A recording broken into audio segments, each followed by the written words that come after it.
जिंदगी बदलने के लिए लड़ना पड़ता है और आसान करने के लिए समझना पड़ता है।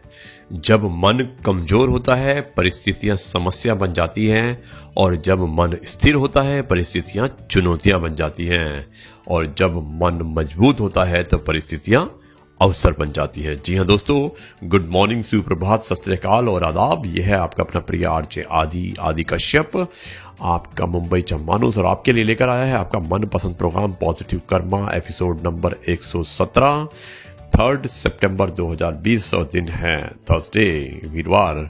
दोस्तों मैं शुरुआत करता हूं अपडेट से, उसके पास कुछ कहानी, किस्से, कविताएं, और अब हम चलते हैं आगे। तो अपडेट में दोस्तों 37.70 लाख टोटल पेशेंट्स हो चुके हैं कोरोना वायरस के भारतवर्ष में। 70,000 पेशेंट्स न्यू डिटेक्ट हुए हैं पिछले 24 घंटे में। 66,333 डेथ्स हो चुकी हैं, उसमें से 819 डेथ पिछले 24 घंटे में हुई हैं। बाकी के समाचार हम आपको स्लाइड्स में बताएंगे जब ब्रेक होगा। मैं अब इस कार्यक्रम को बढ़ाता हूं आगे। जो मनुष्य अपने क्रोध के से खुद के ऊपर झेल जाता है वो दूसरों के क्रोध से बच जाता है। दोस्तों घमंड से अपना सर ऊंचा ना करें, जीतने वाले भी अपना गोल्ड मेडल सर झुका के हासिल करते हैं। ये है आपका अपना प्रिय आरजे आदि कश्यप, मुंबई चम्मानुस, एपिसोड नंबर 117 पॉजिटिव कर्मा के द्वारा 3 सितंबर 2020 वीरवार को आपके लिए लेकर आया है ये प्रोग्राम। दोस्तों श्राद्ध कल था और मैं आपको श्राद्ध के बारे में बताना चाहूंगा। जैसे कि श्राद्ध पक्ष के बारे में, ये पितरजी को पुष्पांजलि हम अर्पित कर रहे हैं, पिताजी को। तो पितर चरण में नमन करें, ध्यान धरे दिन रात, कृपा दृष्टि हम पर करे, सर पर धर दे हाथ। यह कुटुंब है आपका, आपका है परिवार, आपके आशीर्वाद से फले फूले संसार। भूल चूक सब माफ करें, भूल चूक सब क्षमा करें, करें मेहर भरपूर, सुख संपत्ति से घर भरें, कष्ट करें सब दूर। आप हमारे हृदय में हैं, आप हमारे हृदय में हैं, आपकी हम संतान, आपके नाम से भी है जुड़ी मेरी हर पहचान। आपका ऋण भारी सदा नहीं चुकाया जाए, 7 जन्म भी कम पड़े वेद पुराण बताए। हर दिन हर पल आपसे मांगे यह वरदान, वंश बेली बढ़ती रहे बढ़े मान सम्मान। घर पैंडे में आप बिराजे ये ही अर्ज करें, कहत भक्त हम शरण आपके निष्दिन मेहर करें। ये पितरजी को नमन है और हम श्राद्ध के प्रति अपनी आस्था प्रकट करते हैं, और हम चाहते हैं कि हमारे पूर्वज, हमारे पितृ जहां कहीं भी हों, खुश हों, सुखी हों, और उनका आशीर्वाद हमारे सर पर हमेशा है। जी हाँ दोस्तों, यह है आपका अपना प्रिय आरजे आदि आपके लिए लेकर आया है आपका मनपसंद प्रोग्राम आप सुन सकते हैं, जिसका नाम है पॉजिटिव कर्मा। तो चलिए अब मैं इस प्रोग्राम को आगे बढ़ाऊं।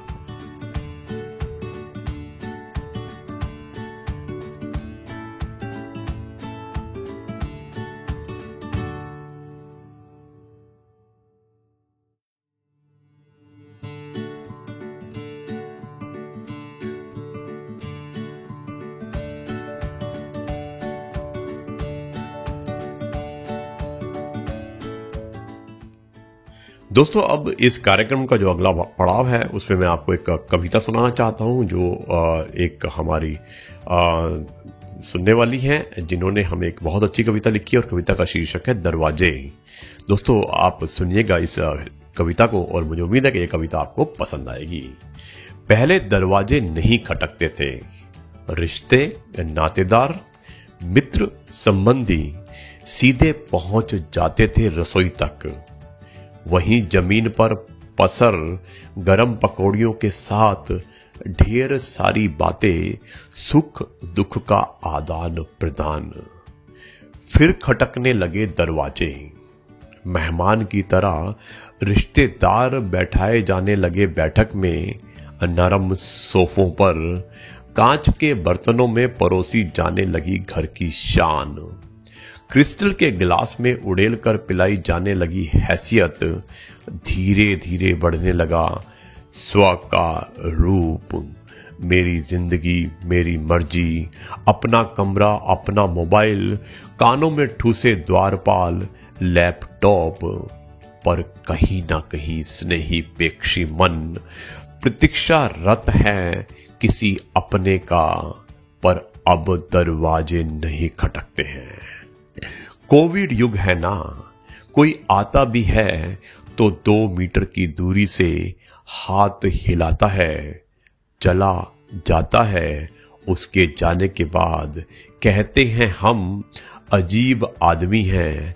कोविड काल में यूं ही घूम रहा है, इंतजार है हमें उस समय का जब दरवाजे खटकने लगेंगे। हम मेजबानी करें अपने मेहमान की, उनके मन पसंद व्यंजनों से परोसे उनका मन पसंद पेय पदार्थ, फिर हम भी किसी का दरवाजा खटखटाएं, मेहमान बन किसी अपने के घर जाएं। हमें इंतजार है उन दिनों का जब बिना दरवाजा खटकाएं कोई अपना मेरे घर आए, उनको किचन में खड़े खड़े ही चाय पकोड़े खिलाएं, कुछ उनकी सुने कुछ अपनी सुनाएं, गले लगे मन हल्का करें बिना दरवाजा खटकाए किसी अपने के घर जाए। दोस्तों, बहुत ही सुंदर कविता थी और बहुत ही अच्छा वर्णित किया था कि किस तरह से हमारी भावनाएं जुड़ी होती हैं और किस तरह से हम मेहमानों को इंतज़ार करते हैं, लेकिन समय थोड़ा विपरीत है, इसलिए हम मेहमानों का जो सत्कार है वो नहीं कर पा रहे हैं। लेकिन मुझे उम्मीद है कि ये आपको कविता पसंद आई होगी। दोस्तों, ये है आपका अपना प्रिय आरजे आदि कश्यप मुंबईचा माणूस आपके लिए लेकर आया है आपका मन पसंद programme Positive Karma episode number 117 और दिन है 3 सितंबर 2020 वीरवार। दोस्तों, अब मैं आपको आगे लेके चलता हूं और मैं आपको इससे पहले कि इस सभा को समाप्त करूं, उससे पहले मैं कुछ आपको कहना चाहूंगा और उसके बाद मैं आपको सुनाऊंगा एक सच्ची कहानी। दोस्तों, अपेक्षा और वास्तविकता के बीच में जो अंतर है वो तनाव है। जितना अधिक अंतर उतना अधिक तनाव, इसलिए कुछ भी अपेक्षा ना रखते हुए सब कुछ स्वीकार करें तो जीवन सुंदर होगा। संतुष्ट रहेंगे तो जीवन शांतिपूर्ण होगा। दोस्तों, कोई सराहना करे या निंदा, लाभ हमारा ही है, क्योंकि प्रशंसा प्रेरणा देती है और निंदा सावधान होने का अवसर। मैं आपका दिन शुभ करने की उम्मीद करता हूं और मैं आपको शुभ दिवस कहता हूं। माना कि वक्त सता रहा है, मगर कैसे जीना है वो भी बता रहा है। जमीन पर शोर मचा था, हमारी हुकूमत हमारी मर्जी, फिर ईश्वर ने सबको बताया, मेरी दुनिया मेरी मर्जी। दोस्तों, ये है आपका अपना प्रिय आरजे आदि कश्यप मुंबईचा माणूस और आपके लिए लेकर आया है आपका मनपसंद programme Positive Karma episode number 117 3 सितंबर 2020 दिन है वीरवार। अब मैं आपको अपने प्रोग्राम का अंतिम पड़ाव जो एक कहानी के रूप में होता है वो सुनाने वाला हूं। जाइएगा।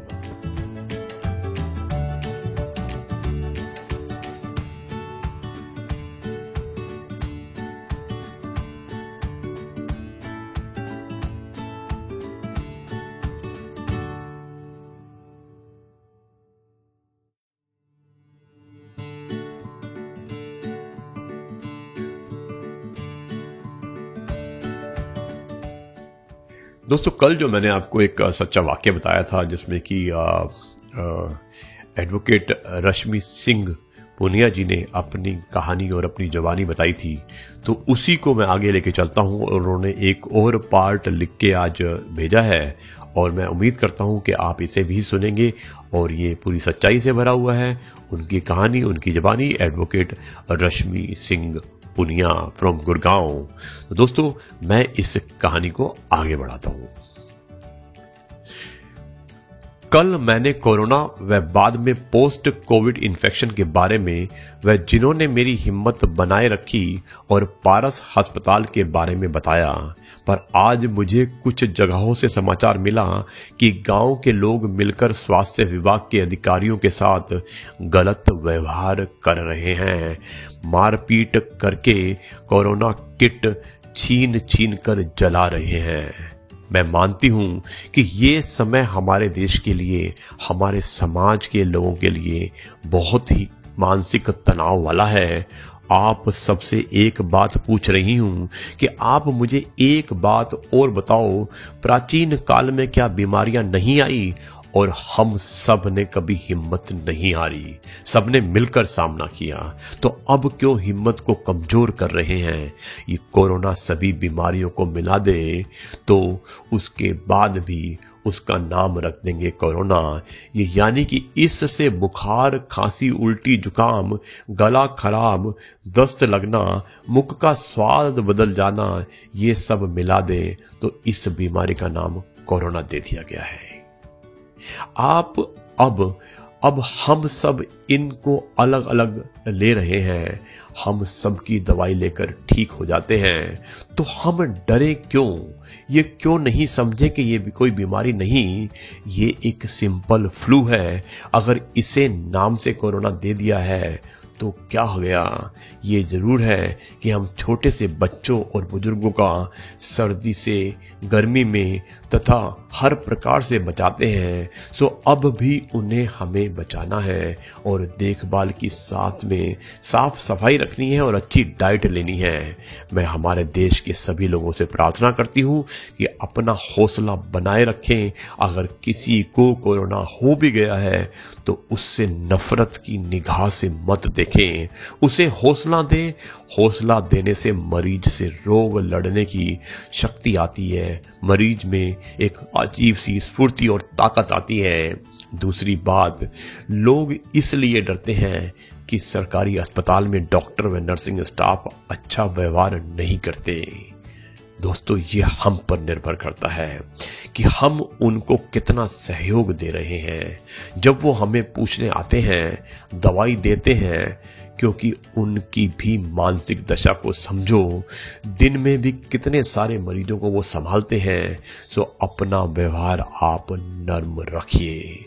अब आते हैं मरने की नौबत पर, मरने की उस बात पर जहां पर मरीज वही मर रहे हैं, अधिकतर जो पहले से गंभीर बीमारी से लड़ रहे हैं। आप या उनका शरीर इतना कमजोर है कि वो इन सभी इकट्ठी बीमारियों को सामना नहीं कर सकते और हिम्मत हार जाते हैं और मन में सोच बना लेते हैं कि वो ठीक नहीं होंगे। ये गलत है। जब तक एक भी सांस बाकी है, हमें बीमारी से मुकाबला करना है। इस बीमारी में जहां तक मैंने महसूस किया कि हमें गर्म चीजें खानी है, गर्म पानी पीना है, नींबू, मौसमी, माल्टा, विटामिन सी की गोली खानी है, कीवी खानी है, संतरा, अनानास खाए और इनमें विटामिन सी ज्यादा मात्रा में होता है। दिन में नमक डालकर गर्म पानी से गरारे करें और खाली पेट ना रहें, कुछ ना कुछ खाते रहिएगा। अब हम आते हैं कि अगर हमें लगता है कि बुखार से खांसी, जुकाम, शरीर में भयानक दर्द है, तो घर में एक कमरे में अलग अपने आप को कर लो और एक ऑक्सीमीटर ले लो और 2 घंटे में देखें कि ऑक्सीजन लेवल ठीक है या कम है। अगर 80 से कम है तो डॉक्टर को दिखाओ और अस्पताल में भर्ती हो जाओ। हाँ, मैं फिर भी कहूंगी कि हमें हिम्मत रखनी होगी और हार नहीं माननी होगी। हमें कोरोना के और उसके ऊपर हावी नहीं होने देना है। हम कोरोना जैसी बीमारी को हरा देंगे और हम जीत जाएंगे। ये समाज के लोगों को मैं कह दूंगी कि वो मरीजों के साथ भी सहानुभूति रखें। हम होंगे कामयाब और कोरोना को हराएंगे। एक दिन पहले जैसे खुशहाल आएंगे, वो दिन जो मैं आशा करती हूं कि आपको मेरा सुझाव अच्छा लगेगा और सभी मिलकर इस मुकाबले से इसका सामना करेंगे, निर्दयता से सामना करेंगे और हम इस कोरोना पर विजयी होंगे। एडवोकेट रश्मि पुनिया, आदित्य वेलफेयर सोसाइटी की चेयरमैन। तो दोस्तों, ये थी रश्मि पुनिया जी और मुझे उम्मीद है कि उनके द्वारा बताई हुई ये कहानी और ये सच्चाई आपको पसंद आई होगी और अपने आप सुझाव मुझे लिख सकते हैं। और अंत में मैं कार्यक्रम खत्म करने से पहले कहना चाहता हूं कि संबंध कभी भी सबसे जीत कर नहीं निभाए जा सकते। संबंधों की खुशहाली के लिए झुकना होता है, सहना होता है, दूसरों को जिताना होता है और स्वयं हारना होता है। दोस्तों, यह है आपका अपना प्रिय आरजे आदि कश्यप, मुंबई से मानुस, आपके लिए लेकर आया है आपका मनपसंद programme Positive Karma, episode number 117। अब आपसे सभा समाप्त करने की आज्ञा चाहता है और कल आपसे फिर मुलाकात होगी एक नए अपडेट के साथ, नए किस्से के साथ, नई कविता के साथ, नई कहानी के साथ और एक नई सोच के साथ। तब तक के लिए कहता है अलविदा, नमस्कार, जय हिंद, गुड बाय, वंदे मातरम और भारत माता की जय।